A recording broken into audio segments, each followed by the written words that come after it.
deux ou trois sont assemblés en mon nom, j'y suis. Voilà, le Seigneur est là au milieu de nous et il veut nous écouter, mais surtout il veut voir ce qu'il y a dans nos cœurs.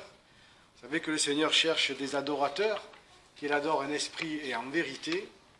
Et c'est ça qui lui fait plaisir.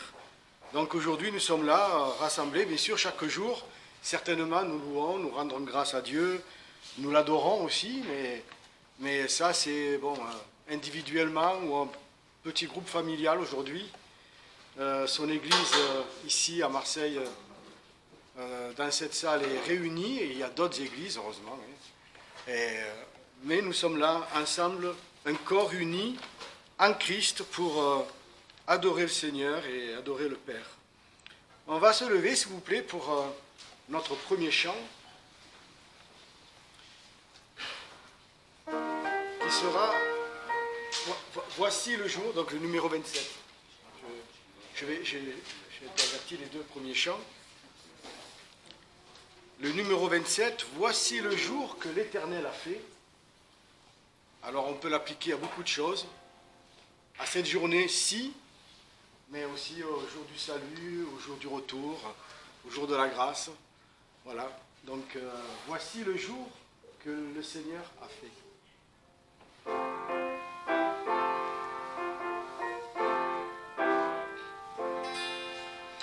Voici le jour que le Seigneur a fait, que le Seigneur a fait. Qu'il soit pour nous un sujet de joie, un sujet de joie. Voici le jour que le Seigneur a fait, qu'il soit pour nous un sujet de joie. Voici le jour que le Seigneur a fait. Prions. Ô Seigneur, en effet, tu as créé ce jour, mais de toute éternité, Seigneur, ce jour t'était connu. Tu l'avais préparé depuis très très très longtemps, avant même que le monde fût, Seigneur. Toutes les journées, tu les as préparées. Et tu as dit, Seigneur, que toutes choses concouraient au bien de ceux qui t'aiment et de ceux qui sont appelés selon ton dessein. Et nous te louons, Père éternel, parce que ce jour, il est pour nous. Il est pour nous l'occasion de nous approcher de toi, l'occasion de te parler, de t'écouter, de te rendre grâce, de t'adorer, de voir encore aujourd'hui les merveilles et les œuvres que tu fais ici et dans le monde entier. Oui, Seigneur, nous te louons parce que il y a un jour aussi que tu as fait, le jour où Christ est venu et le jour où il est allé à la croix. Ce jour-là encore, Seigneur, c'est un jour que tu avais préparé pour nous, pour les hommes, afin que tous ceux qui regardent à la croix et croient en l'œuvre de Christ et en son nom, eh bien, reçoivent la vie. Et cette vie qui ne peut périr, une vie éternelle. Notre corps va périr, notre corps va dépérir et se détruire, mais cette vie-là, Seigneur, elle ne périra jamais, parce qu'elle est en toi et tu nous l'as donnée, afin que nous soyons toujours avec toi, comme tu l'as demandé, Seigneur, au Père. Alors nous te louons encore, Seigneur, en ce jour, et Seigneur, que tu prennes aussi du plaisir, dans ce moment-là, au milieu de nous, à lire dans nos cœurs et à considérer chaque individu, Seigneur, et chaque personne qui est là ce matin, que tu puisses parler à chacun selon ton dessein, selon ta volonté, afin que chacun de nous repartions édifiés, encouragés, peut-être consolés, rassurés, et en tous les cas, Seigneur, qu'aucun ne s'en aille, Seigneur, sans avoir reçu ce que tu as préparé pour nous. Et nous te prions de bénir donc cette assemblée, au nom de ton Fils Jésus-Christ. Amen. On continue avec le numéro 29. Dieu, je te loue. Voilà, justement. Dieu, je te loue pour son salut. Allez-y, allez-y.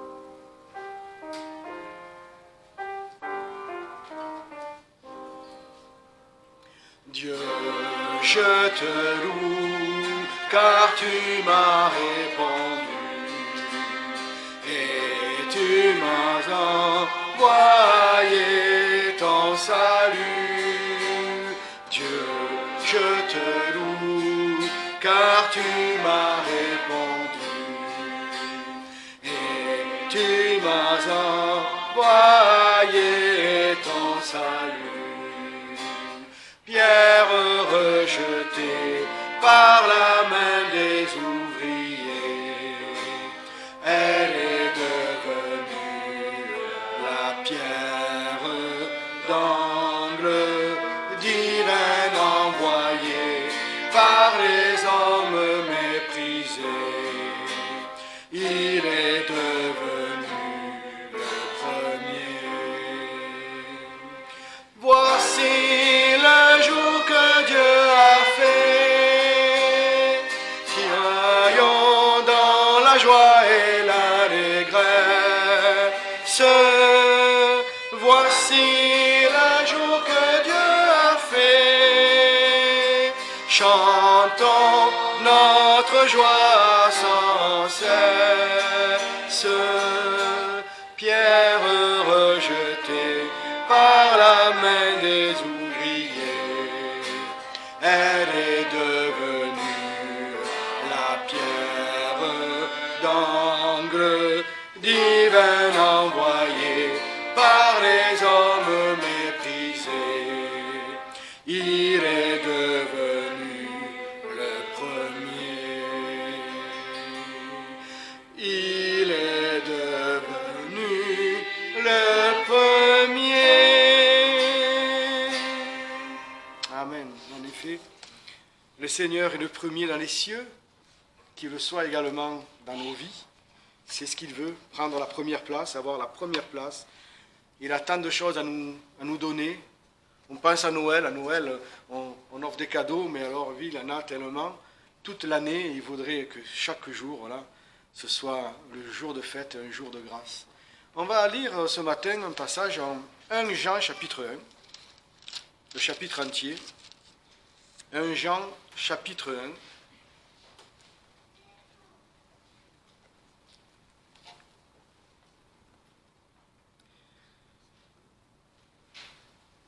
Ce qui était dès le commencement, ce que nous avons entendu, ce que nous avons vu de nos yeux, ce que nous avons contemplé et que nos mains ont touché concernant la parole de vie.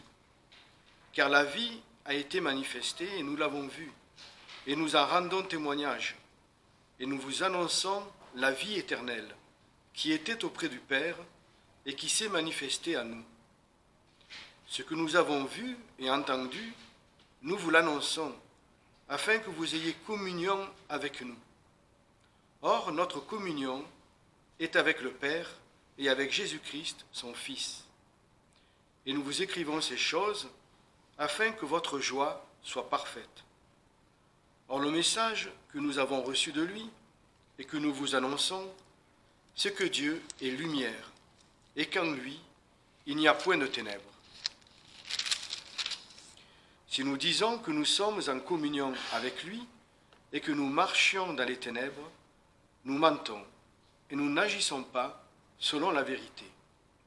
Mais si nous marchons dans la lumière, comme il est lui-même dans la lumière, nous sommes en communion les uns avec les autres.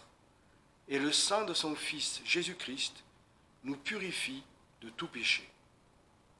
Si nous disons que nous n'avons point de péché, nous nous séduisons nous-mêmes, et la vérité n'est point en nous. Si nous confessons nos péchés, il est fidèle et juste pour nous les pardonner et pour nous purifier de toute iniquité. Si nous disons que nous n'avons point de péché, nous nous faisons menteurs, et sa parole n'est point en nous. Voilà, la sentence du Seigneur, en effet, sur nous, sur tous les hommes, c'est que nous sommes tous pécheurs. Et même, il est dit que nous sommes privés de la gloire de Dieu, mais en Christ, Dieu nous a réconciliés et nous a donné donc cette vie et il nous a mis même en lui afin que nous ayons, par Christ, communion avec le Père. Mais il est évident que cette communion, elle n'empêche pas que nous ayons toujours cette nature pécheresse en nous, et que nous continuons malgré tout ce que nous savons, malgré notre amour pour le Seigneur, nous péchons toujours. Peut-être qu'on ne se rend pas compte, peut-être qu'on n'a pas conscience, mais Dieu est 3 fois saint, et il sait toutes choses, et c'est pour ça que nous devons toujours prendre garde à nous humilier devant le Seigneur. Si nous confessons nos péchés, c'est vrai qu'on n'a pas toujours conscience que nous péchons, et nous ne savons pas ce que nous avons fait dans la journée qui aurait pu l'offenser, mais David dit « Pardonne-moi les péchés que j'ignore aussi ». Il ne connaissait pas tout.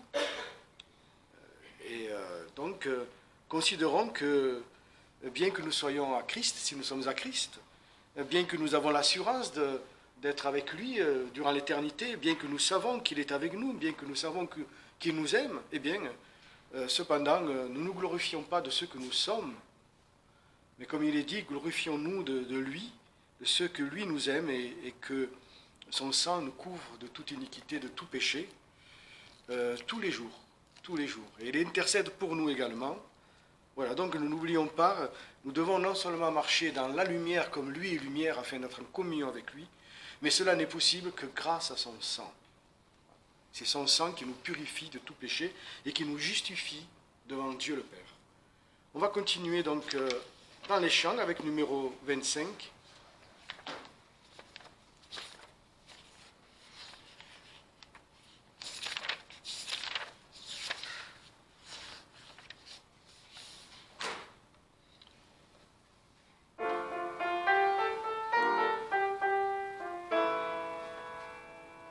Je chanterai l'Éternel tant que je vivrai. Je chanterai l'Éternel.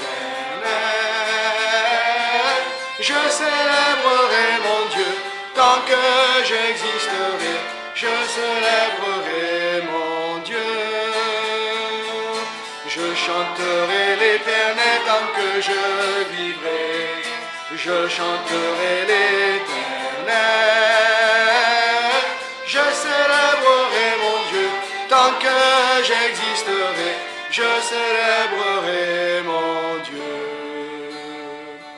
Que mes paroles lui soient agréables, lui soient agréables. Je veux me réjouir en l'Éternel. Je célébrerai l'Éternel tant que je vivrai. Je chanterai l'Éternel. Je célébrerai mon Dieu tant que j'existerai. Je célébrerai mon Dieu. Amen. Avant le message du pasteur, le numéro 30, donc, numéro 30.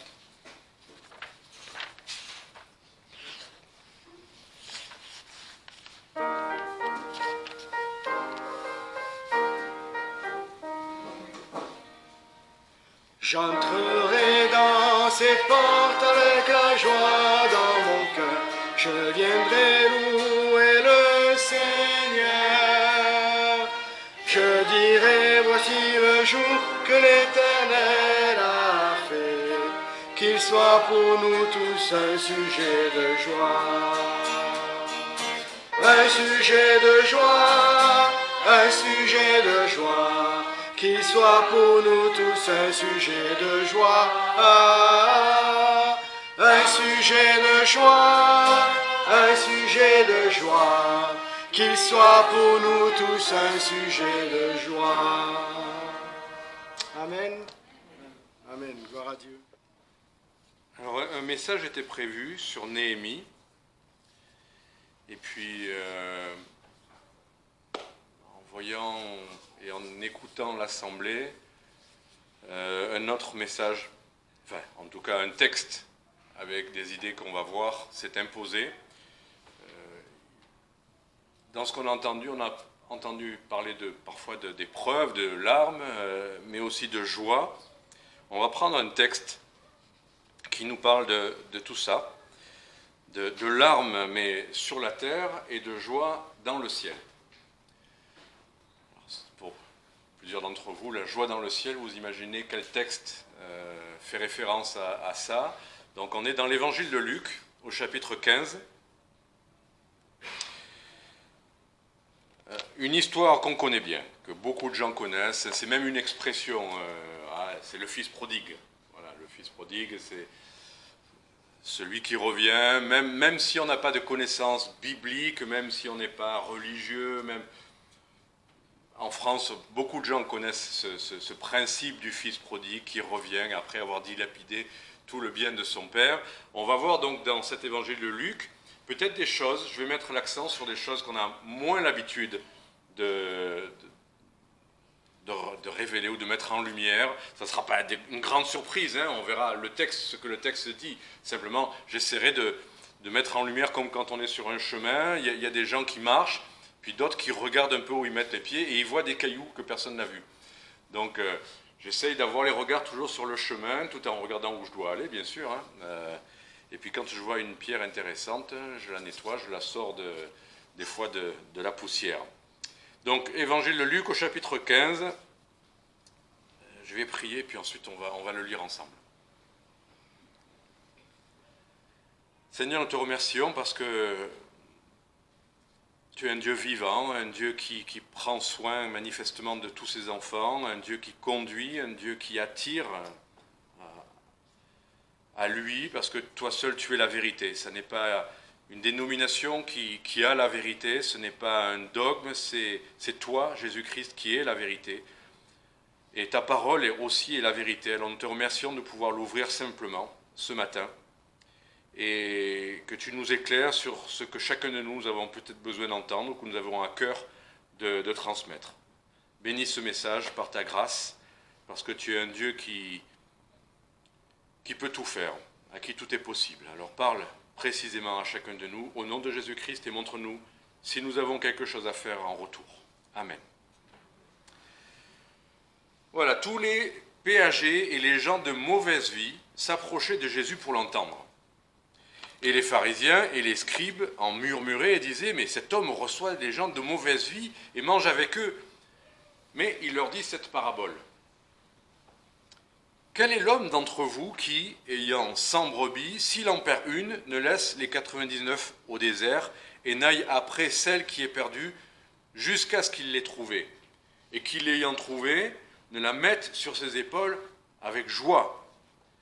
Et étant arrivé dans la maison, on appelle ses amis et ses voisins et leur disent « Réjouissez-vous avec moi, car j'ai trouvé ma brebis qui était perdue. » Je vous dis qu'il y aura de même plus de joie dans le ciel pour un seul pécheur qui se repent que pour 99 justes qui n'ont pas besoin de repentance. Ou quelle est la femme qui, ayant 10 drachmes, si elle en perd une, n'allume une chandelle, ne balaie la maison et ne la cherche avec soin jusqu'à ce qu'elle l'ait trouvée, et qui, l'ayant trouvée, n'appelle ses amis et ses voisines et leur disent « Réjouissez-vous avec moi, car j'ai perdu la drachme que j'avais perdue. » Car j'ai trouvé la drachme que j'avais perdue. Je vous dis qu'il y a de même de la joie devant les anges de Dieu pour un seul pécheur qui se repent. Il dit encore, un homme avait 2 fils. Et le plus jeune dit au père, mon père, donne-moi la part de bien qui doit m'échoir. Et le père leur partagea son bien. Et peu de jours après, ce plus jeune fils, ayant tout amassé, partit pour un pays éloigné et y dissipa son bien en vivant dans la débauche. Après qu'il eut tout dépensé, il survint une grande famine dans ce pays et il commença à être dans l'indigence. Et s'étant allé, il se mit au service d'un des habitants de ce pays qui l'envoya dans ses terres paître les pourceaux. Et il eût bien voulu se rassasier des carouges que les pourceaux mangeaient, mais personne ne lui en donnait. Étant donc rentré en lui-même, il dit « Combien de serviteurs aux gages de mon père ont du pain en abondance, et moi je meurs de faim ? Je me lèverai et m'en irai vers mon père, et je lui dirai « Mon père, j'ai péché contre le ciel et contre toi, et je ne suis plus digne d'être appelé ton fils. traite-moi comme l'un de tes mercenaires. Il partit donc et vint vers son père, et comme il était encore loin, son père le vit et fut touché de compassion, et courant à lui, il se jeta à son cou et le baisa. Et son fils lui dit, « Mon père, j'ai péché contre le ciel et contre toi, et je ne suis plus digne d'être appelé ton fils. » Mais le père dit à ses serviteurs, « Apportez la plus belle robe et l'en revêtez, et mettez-lui un anneau au doigt et des souliers aux pieds, et amenez le veau gras. Et le tuez, mangeons et réjouissons-nous, parce que mon fils que voici était mort, et il est revenu à la vie. Il était perdu, et il est retrouvé. » Et ils commencèrent à se réjouir. Cependant, son fils aîné, qui était à la campagne, revint, et comme il approchait de la maison, il entendit une symphonie et des danses. Et il appela un des serviteurs auquel il demanda ce que c'était. Et le serviteur lui dit, ton frère est de retour, et ton père a tué le veau gras parce qu'il l'a retrouvé en bonne santé. Mais il se mit en colère. Il ne voulut point entrer. Son père donc sortit, le pria d'entrer. Mais il répondit à son père, voici, il y a tant d'années que je te sers sans jamais avoir contrevenu à ton commandement. Et tu ne m'as jamais donné un chevreau pour me réjouir avec mes amis. Mais quand ton fils, que voilà, qui a mangé son bien avec des femmes débauchées, est revenu, tu as fait tuer le veau gras pour lui. Et son père lui dit, mon fils, tu es toujours avec moi, et tout ce que j'ai est à toi. Il fallait bien se réjouir et s'égayer, parce que ton frère, que voilà, était mort, et il est revenu à la vie, il était perdu, et il est retrouvé. Voilà. Bon, des fois on s'arrête avant de parler du frère aîné. Il faut en parler parce que c'est la même histoire, et c'était là-dessus que le Seigneur mettait l'emphase. Si vous revenez au début de l'histoire, voilà, Jésus mangeait avec des gens de mauvaise vie, des péagers. Les gens de mauvaise vie, ce n'est pas obligatoirement des débauchés. Mais les péagers, c'était ceux qui étaient entre guillemets, les collecteurs d'impôts pour les Romains. Donc là, le contexte, c'est une histoire de... J'ai des origines juives, j'ai le droit de le dire. C'est une histoire de juifs, en l'occurrence, en Israël. Voilà, à cette époque-là, les Romains étaient mal vus, les péagers étaient mal vus, et les débauchés étaient mal vus, parce qu'effectivement, le peuple juif était très religieux. Et il s'adressait aussi à des gens qui étaient très pratiquants de la loi de Moïse. Il s'adressait aussi à des gens qui, parce que ils avaient le sentiment de faire tout ce qu'il fallait pour Dieu, selon la loi, ils avaient le droit de regarder les autres avec un esprit de jugement. Et c'était exactement ça qui se passait. Et c'était ça qui faisait réagir, qui a fait réagir Jésus, qui montrait, non pas qu'il n'aimait pas les gens qui pratiquaient la loi, c'était bien, et la fin de l'histoire le montre bien, il lui dit, mais tu as toujours été avec moi, je suis toujours avec toi, mais que Dieu se réjouit de ce que quelqu'un qui s'est éloigné revient.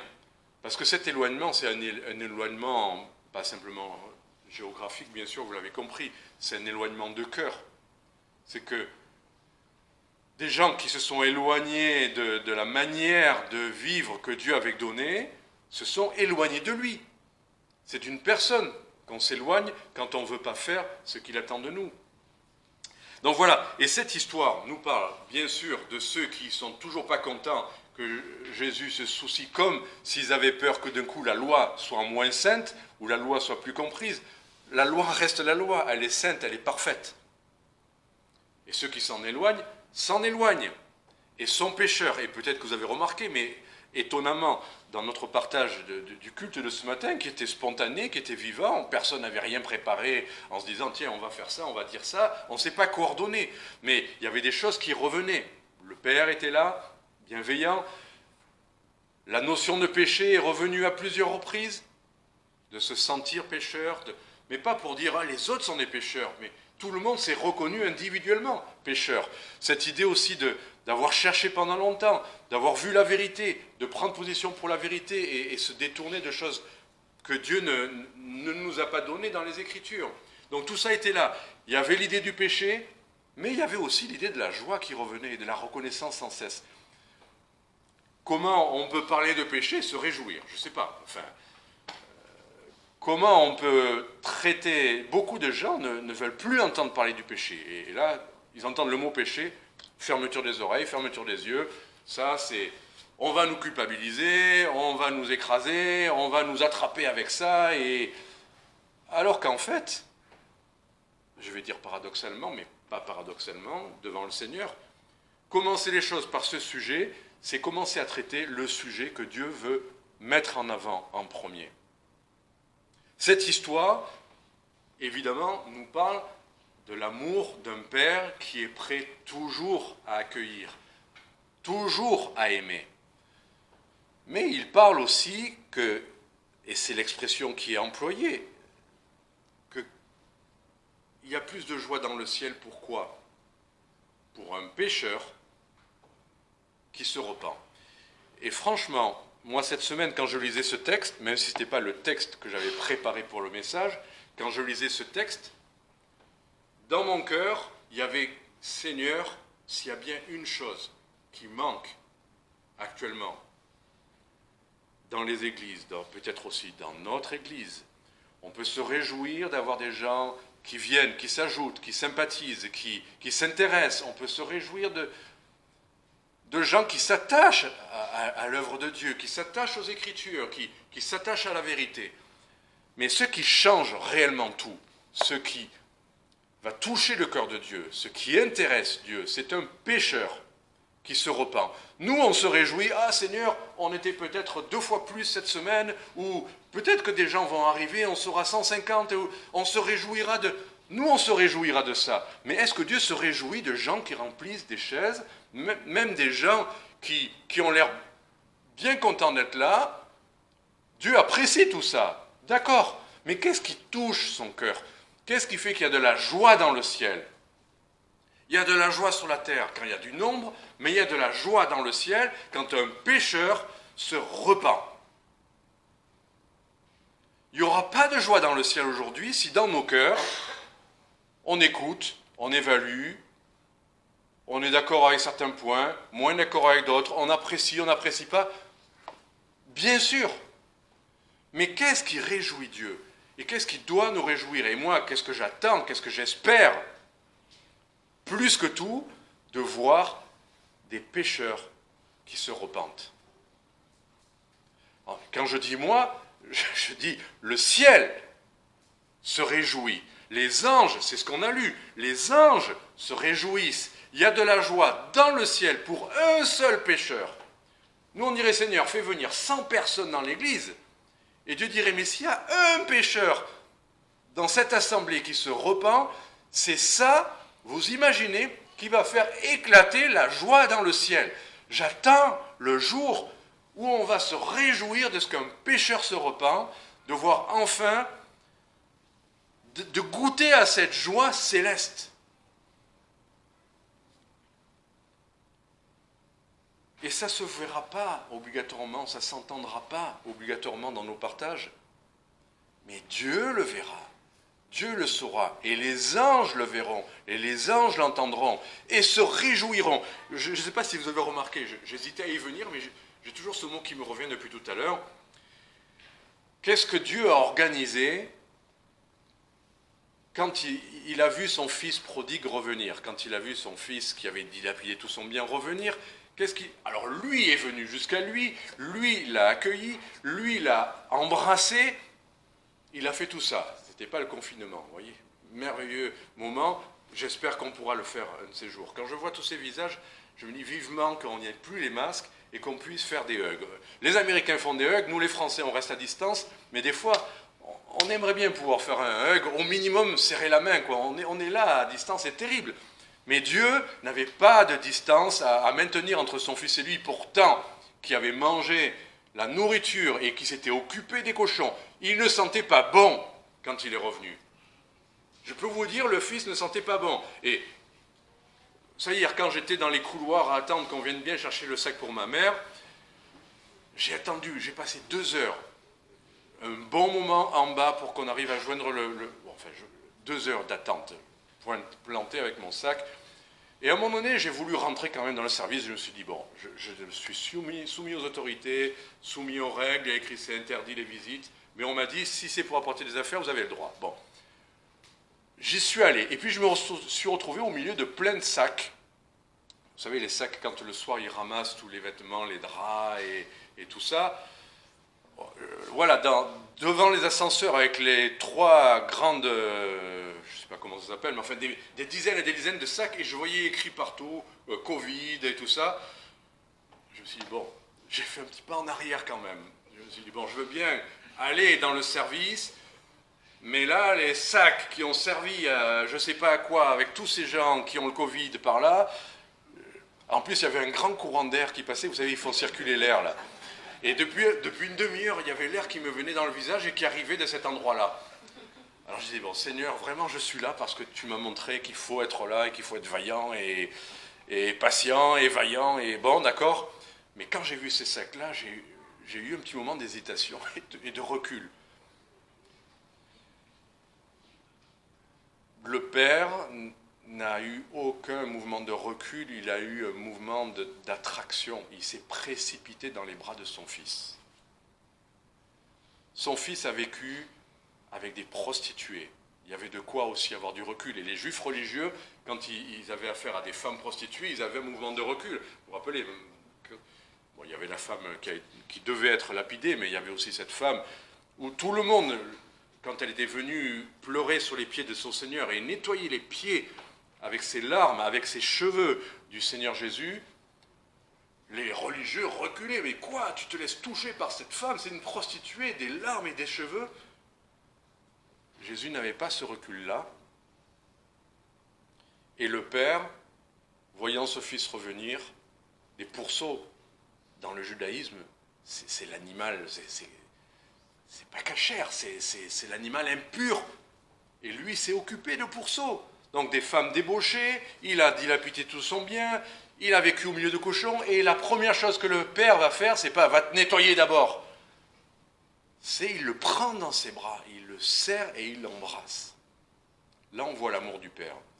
Mais ça, c'est pas ça que le Père a préparé. Ça, c'était l'élan du Père vers son Fils. L'élan du Père qui oublie, qui passe par-dessus tout ça, qui craint pas tout ça.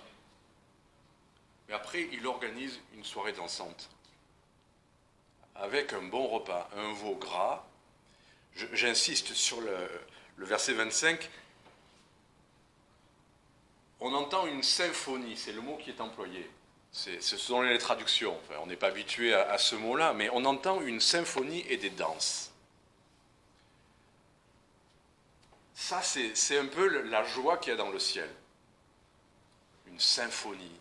C'est pas que de la petite musique dansante, rythmée.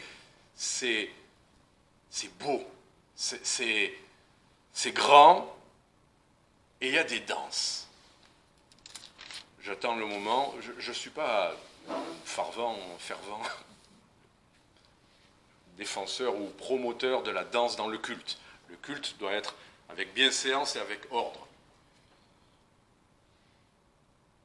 Mais dans le ciel, il n'y a pas écrit qu'il y aura des danses dans le ciel, sur terre. Il y aura des chants dans le ciel, c'est sûr. Il y aura de la joie, c'est sûr aussi.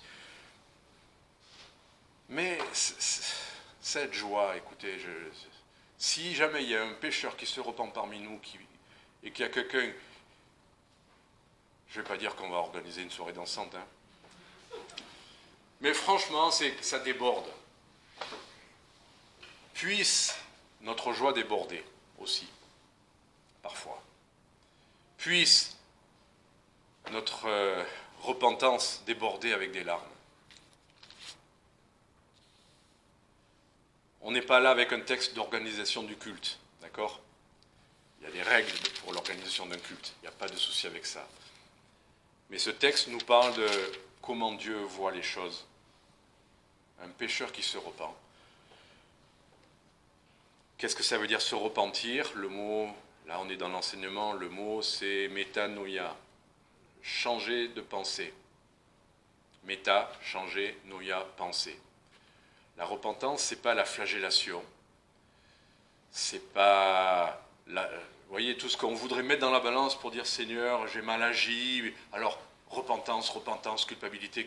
Non, le Fils a reconnu, il a dit, je sais que j'ai péché contre toi et contre le ciel, j'ai péché, j'ai mal agi, il l'a reconnu, il l'a compris, il l'a su. Et il l'a verbalisé, il l'a reconnu dans le sens prendre conscience et reconnu dans le sens confession. La repentance, c'est déjà comprendre à quel point nous avons mal vécu. Il le savait, je veux dire, aller voir des prostituées, dilapider tout son argent, demander à son père l'héritage de son vivant. Vous pensez à ça aussi? Bon, parmi nous, il n'y a pas trop de soucis. Je pense que personne n'est riche au point que les enfants viennent demander de l'argent, veulent leur héritage à l'avance. Mais vous imaginez le père quand son fils lui dit « Papa, donne-moi l'argent qui me reviendra de toute façon. Mais je ne suis pas mort, mon fils, celui-là. Peu importe, donne-moi mon argent. » Il pouvait en avoir gros sur la conscience, non? Dans ses dispositions intérieures, dans ses actes. Je ne sais pas ce que Dieu peut nous montrer à nous. Moi, Dieu ne m'a pas montré, j'ai pas tué, j'ai pas volé. Oui, j'ai pas tué. Voilà. Non, mais je ne le dis pas en plaisantant. Malheureusement, jeune, j'ai fait des bêtises. Mes enfants l'apprennent plus tard et je ne croyais pas que j'étais un gentil petit garçon. Je donnais l'impression d'être un gentil petit garçon. Et dans certaines circonstances, j'en profitais sans doute. Mais c'est des choses dont on doit rougir aujourd'hui. Voilà. J'ai fait des choses, il y a de quoi rougir. J'ai pensé des choses, il y a de quoi rougir. C'est le terme qu'emploie le Nouveau Testament. Des choses qu'on a faites, des choses qu'on a peut-être pensées, des choses qu'on a dites, dont on devrait rougir. Que nos témoignages ne soient pas des moments où presque par bravade on montre tout ce qu'on a fait nous aussi. Non, c'est pas bien devant Dieu. Si c'est pas bien, c'est pas bien. Et on n'a pas besoin d'avoir volé ou tué ou dilapidé son argent ou vécu comme un débauché. On n'a qu'à être comme ces pharisiens qui se croient meilleurs que les autres. On n'a qu'à être même de ceux qui jugent, qui critiquent, qui se croient meilleurs. On n'a qu'à être égoïste. Et vous savez, moi, j'avais une liste de mes péchés que Dieu aurait pu me mettre devant les yeux, mais ce qui me mettait le plus, c'était des choses de la médiocrité, de ne pas avoir de générosité, un grand cœur. J'aurais été de ceux qui n'auraient pas été émus de voir quelqu'un manquer, de ceux, vous voyez, insensible, le mot fanfaron est dans la Bible aussi, hautain. Ça fait partie des signes, des symptômes du péché. On n'a pas besoin d'avoir volé et tué si on est pécheur, simplement, ça peut se manifester par ça. L'insensibilité à la souffrance d'autrui. Bon, je ne vais pas vous faire une plus longue liste. Il y a toutes les odeurs qui vont avec les pourceaux et on en est tous là. Voilà. Il y a, dans le chapitre 18, je vous lis juste ça, mais c'est un peu un pharisien là. Et voilà le pharisien, ce qu'il dit, verset 11, le pharisien il est dans le temple là, c'est un autre texte, mais le pharisien se tenant debout priait ainsi en lui-même en disant « Ô Dieu, je te rends grâce de ce que je ne suis pas comme le reste des hommes, qui sont ravisseurs, injustes, adultères, mais aussi comme ce péager, je jeûne 2 fois la semaine, je donne la dîme de tout ce que je possède. » Mais le péager, se tenant éloigné, n'osait pas même lever les yeux au ciel. Il se frappait la poitrine en disant « Ô Dieu, sois apaisé envers moi, qui suis pécheur. » Je vous le dis, celui-ci redescendu, justifié dans sa maison, préférablement à l'autre. Quel est le pire? Entre le fils prodigue qu'on a vu tout à l'heure, prendre l'argent de son père, de son vivant, aller gaspiller tout ça avec des prostituées, vivre au milieu de cochons, ou l'autre, le frère aîné, qui a fait tout ce qu'il fallait et qui s'est mis en colère que son père pardonne. Celui-là qui, comme on l'a vu, ce pharisien qui dit « Non, non, moi, je te loue que je ne sois pas comme ça. » Je ne sais pas comment vous-même Et on va finir avec cette pensée. Comment vous-même vous considérez à l'écoute de ce message? Est-ce que vous vous réjouissez de ce que vous n'êtes pas un de ceux qui ont dilapidé, débauché, vécu au milieu des pourceaux? Est-ce que vous pouvez dire, non, moi, écoute, en entendant ça, je suis plutôt dans la catégorie de ceux qui n'ont pas grand-chose à se reprocher. C'est ça le problème parfois avec les religieux. C'est que, à l'idée que Dieu puisse venir à eux comme à un fils prodigue, non, ça va, Dieu, j'ai fait ce qu'il fallait pour lui, je pense qu'il m'accueillera.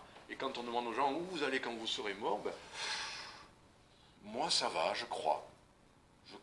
Je pense que j'ai été sincère,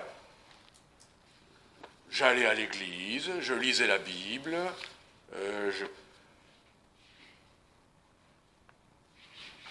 c'est pas des mauvaises choses tout ça. Ce qui est mauvais, ça serait de ne pas venir à Dieu selon la grâce.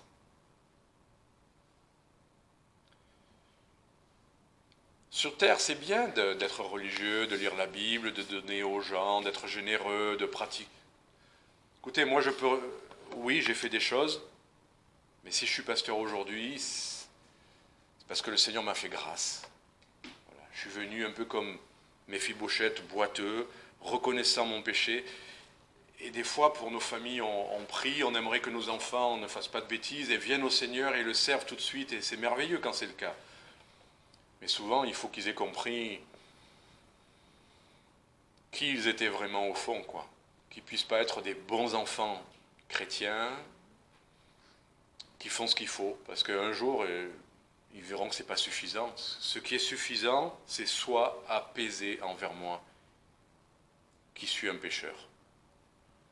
C'est ce qu'a dit ce péager dans le temple. L'autre disait, je te loue que je ne suis pas comme ça. Celui-là, il n'est pas parti justifié. Il reste avec son porte-monnaie spirituel. Mais l'autre, il est rentré chez lui justifié. Est-ce que vous voulez rentrer chez vous justifié? Pas auto-justifié. C'est-à-dire, pas de ceux qui disent « Ah, mais j'ai fait ça, mais j'ai fait ça, j'ai fait ça ». Là, vous ne serez pas justifié, ça ne suffira pas devant Dieu. Vous vous justifierez, mais vous ne serez pas justifié. Mais en revanche, si vous reconnaissez, si vous vous repentez devant Dieu, si vous reconnaissez votre part de non-fait, de mal-fait, de non-amour, de non-générosité, de péché, si vous dites à Dieu, sois apaisé envers moi, c'est ça, c'est pas dire acte manqué, c'est pas dire on est tous comme ça, c'est une affaire entre une personne et Dieu. Une seule personne et Dieu. C'est un seul pécheur qui se repent. Un seul. Ne regardons pas les autres, c'est un pécheur qui se repent, c'est-à-dire qui dit « Sois apaisé envers moi ». Il n'y a plus d'église qui compte là, il n'y a plus de gens qui nous invitent ou qui nous regardent ou qu'est-ce que...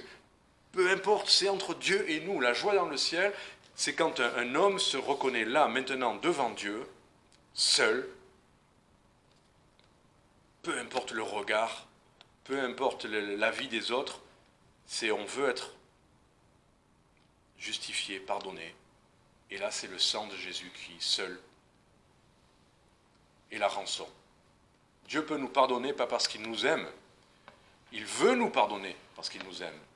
Mais il peut nous pardonner parce qu'il a donné son Fils, qui est mort à notre place, pour nos péchés, pour que nous soyons justifiés. C'est ça qui plaît à Dieu, c'est qu'on accepte non seulement qu'on est pécheur, mais aussi que Jésus est venu pour nous sauver. J'aimerais qu'on baisse les yeux maintenant et que chacun de nous, on se considère comme ce pécheur, reconnaissant que Dieu nous aime et vienne jusqu'à nous, alors que nous, on sent vraiment pas bon. Reconnaissant qu'il nous embrasse, qu'il nous fasse la grâce de parler à nos cœurs, de vouloir fêter ça avec nous, vouloir de nous revêtir d'un habit nouveau, neuf, un habit de fête, un habit de gloire. Il nous revêt de tout ça alors que nous, on était revêtus de vêtements souillés, abîmés, de cette vie qu'on a menée loin de lui. Il nous donne des sandales nouvelles pour une nouvelle vie, pour marcher autrement.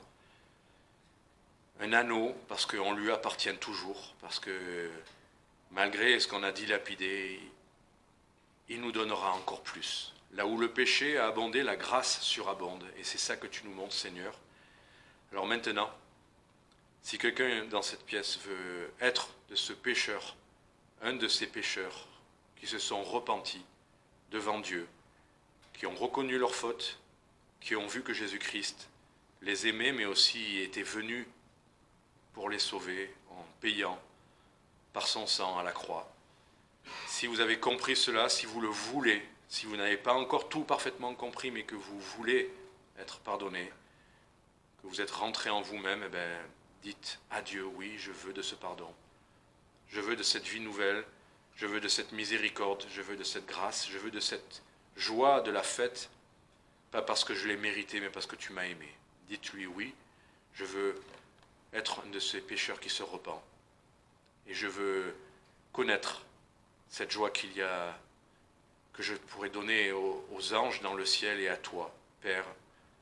Je veux être sauvé, Seigneur. C'est pas parce que j'insisterai à dire je veux, c'est simplement parce que tu m'as montré que toi tu veux.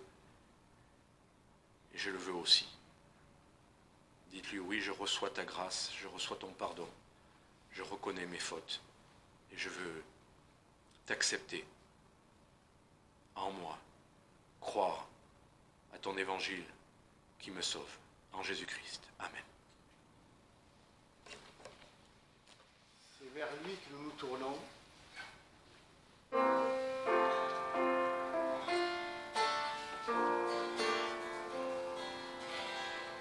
C'est vers toi que je me tourne. Je veux marcher dans tes voies. J'élève mes mains pour te rencontrer. Mon cœur désire te chanter. Pour bénir et célébrer ton saint nom. Car tu es fidèle et bon. Seigneur, oh Seigneur, je veux te donner. Seigneur, oh Seigneur, ma vie à jamais. Mes yeux contemplent ta gloire, ta vie ravive ma foi, ta paix et ta joie inondent mon cœur, toi seul fais tout mon bonheur. Je veux proclamer que tu es celui qui chaque jour nous bénit. Seigneur, oh Seigneur, je veux partager. Seigneur, oh Seigneur, ton éternité.